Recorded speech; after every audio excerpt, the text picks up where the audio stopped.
السلام علیکم، میں ڈاکٹر سائمہ شاہد آپ بچیوں سے ایک بات کرنا چاہتی ہوں۔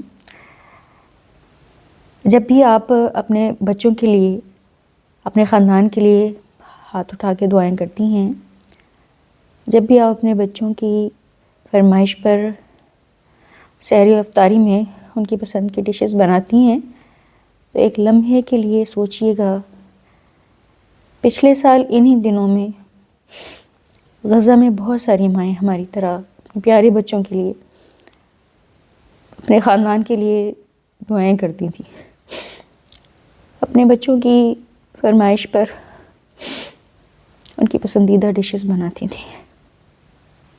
ان میں سے بہت ساری مائیں اب نہیں شہید ہو چکی ہیں۔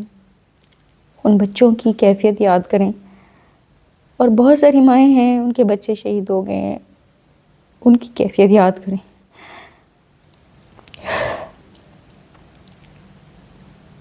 انہیں اپنی دعاؤں میں یاد رکھیں اور اللہ سے دعا کریں اللہ تعالیٰ ہمارے گناہ معاف کرے اور ہمیں بھی اس قابل بنائے کہ ہم مظلوموں کی مدد کر سکیں۔ آمین۔